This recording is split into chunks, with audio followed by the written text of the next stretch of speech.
Hello everyone, hope all of you are well. आज हम बात करेंगे एक्सपेक्टेशंस पर, expectations from others and from ourselves. कभी आपने ऐसा देखा है कि आपने किसी बेगर की हेल्प करी हो, फिर आप उससे एक्सपेक्ट करो कि वो रिटर्न में आपकी मदद करे? या ऐसे रिक्शे वालों को कभी हम लोग ज्यादा रुपए दे देते हैं, तो नेक्स्ट टाइम आप उनसे एक्सपेक्ट करो कि वो आपको फ्री में लेकर जाएं या ऐसा कुछ हो। कभी नहीं होता ना। पर वहीं पर अगर हम अपने क्लोज लोगों की हेल्प करते हैं, तो फिर क्या हम उनसे नहीं एक्सपेक्ट करते कि जब हम नीड में हो तो वो हमारी हेल्प करें? और जब वो हमारी हेल्प नहीं करते हैं या फिर जो भी हमारी उनसे एक्सपेक्टेशंस होती है उसके अकॉर्डिंग वो नहीं रिस्पॉन्स देते हैं, तो फिर हमें बुरा लगता है। लेकिन ये तो हमारा ह्यूमन नेचर है कि एक्सपेक्ट तो हम करते ही हैं अगर हमने हेल्प करी हुई है तो फिर क्या सोल्यूशन है इस चीज का? हमें समझना होगा कि हम सब डिफरेंट है, एवरीवन इज यूनिक। और जरूरी नहीं कि जो हमारा नेचर है वही सामने वाले का भी नेचर हो। तो अगर हम किसी की नीड में उसकी हेल्प कर रहे हैं तो इट्स नॉट इम्पोर्टेंट इस चीज को समझना कि उसका भी नेचर वैसा ही हो जैसा हमारा है। वो अपने नेचर के अकॉर्डिंग रिस्पॉन्स देगा। अगर हम इस चीज को अच्छी तरीके से समझ लेते हैं तो हमें उतना दुख नहीं होगा। और मोस्ट ऑफ द टाइम ऐसा भी होता है कि सामने वाला इंसान एक्चुअल में कर रहा होता है, पर हमारी एक्सपेक्टेशंस का लेवल उनसे इतना ज्यादा हाई होता है कि हमें उनका करा दिखाई ही नहीं पड़ता है। ऐसा क्यों? क्योंकि हम सोचते हैं कि मैंने तो इतना सारा करा था, फिर वो तो कुछ कर ही नहीं रहा उस लेवल से। तो क्या ये सही है? नहीं। हमें देखना चाहिए, अच्छे से ऑब्जर्व करना चाहिए, एसेस करना चाहिए, उसके बाद अपने थिंकिंग प्रोसेस को करेक्ट करना चाहिए कि क्या हम सही हैं।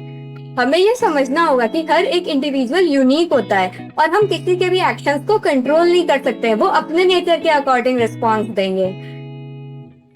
यहीं पर सारी प्रॉब्लम्स जब हम सबको उनके नेचर के अकॉर्डिंग समझेंगे। अब दूसरी बात है, खुद से एक्सपेक्टेशंस कैसे रखें। हम सबको ही अपने आप से बहुत सारी एक्सपेक्टेशंस होती हैं। कुछ लोग अपने आप को ओवर एस्टिमेट कर लेते हैं और कुछ लोग अपने आप को अंडर एस्टिमेट कर लेते हैं, अपने पोटेंशियल को, अपनी पावर्स को। तो हम कैसे पता करें कि हमारी जो एक्सपेक्टेशंस खुद से हैं वो हमारे पोटेंशियल के अकॉर्डिंग है या फिर नहीं? कभी कभी क्या होता है कि हम सिचुएशन के अंदर एंटर नहीं करते और हम उससे पहले ही सोच लेते हैं कि मुझे लगता है कि ऐसा होगा, मुझे लगता है कि मैं कर लूंगा या कर लूंगी। हम उसी बेसिस पर, उस लगता है कि बेसिस पे हम बहुत बड़ी बड़ी कैसल्स फॉर्म कर लेते हैं। क्या ये सही है? हमें ये समझना होगा कि क्या हमारा पोटेंशियल हमारे ड्रीम से अलाइन कर रहा है या नहीं। Are our actions in congruence with our dreams? तो जैसे कि आपने कोई एग्जाम क्रैक करने का सोचा कि बहुत बहुत बार ऐसा होता है कि क्लास 10th या क्लास 12th ले ले या यूपीएससी ले ले, नीट ले ले, नेट ले ले, कोई भी एग्जाम ले लेते हैं। ऐसे ही आप अपनी लाइफ की सिचुएशंस भी ले सकते हो कि हमने सोचा कि हम ऐसा कर सकते हैं। ठीक है, हमने मान लिया अपने पोटेंशियल को ओवर एस्टिमेट कर लिया, या उसी टाइम पे हमने सोचा कि हम नहीं कर सकते, ये एग्जाम हमारी लायक नहीं है इतना। तो हम कैसे असेस करें कि जो हमारी थिंकिंग है वो रियलिस्टिक है या फिर it's just our pseudo expectation? काम कर सकते हैं कि हम उस एग्जाम का सिलेबस निकाल सकते हैं और फिर उन टॉपिक्स को देख सकते हैं कि are we familiar with the topics और नॉट। हमें जीरो से स्टार्ट करना है या फिर हमें ऑलरेडी 50% या 40% आता है या नहीं। और उनके क्वेश्चन पेपर्स निकाल सकते हैं, उन क्वेश्चंस को एक बार देख सकते हैं कि क्या हमें उसमें कुछ आता है या फिर नहीं आता है। ये थोड़ा टाइम ऐसे देकर हमें पहले पूरा प्लान बनाना होगा, उन्हें छोटे छोटे स्टेप्स में डिवाइड करना होगा। फिर हमें वर्क करके देखना होगा कि क्या उस एग्जाम को जितना एफर्ट चाहिए, जितना डेडिकेशन चाहिए, वो हम दे पा रहे हैं या फिर नहीं दे पा रहे हैं। अगर हम कर पा रहे हैं then it's good, go for it. और छोटे छोटे टेस्ट भी देकर, ऐसे मॉक टेस्ट होते रहते हैं। कभी कभी कि हमारी प्रिपरेशन तो बहुत बढ़िया, हम तो बहुत बढ़िया करके आएंगे, लेकिन जब हम मॉक टेस्ट देते हैं तो उसमें क्या होता है, 100 में से 50, 100 में से 60, 100 में से 80, फिर हम डिसअपॉइंट होने लगते हैं। नो, टेस्ट देने से ही हमें पता चलता है कि एक्चुअल में हम कहाँ पर स्टैंड करते हैं। अगर आपने बार बार थ्योरेटिकल पढ़ाई करी और फिर आप डायरेक्ट एग्जाम देने चले गए, वहां पर आपने गलती करी, उससे बेटर क्या है? उससे बेटर ये है कि आप खुद रोज एक टेस्ट दो और रोज अपनी परफॉर्मेंस को एसेस करो, पता करो कि आप कहाँ पर स्टैंड करो, आपने क्या गलतियां करी, उन गलतियों पर वर्क करो।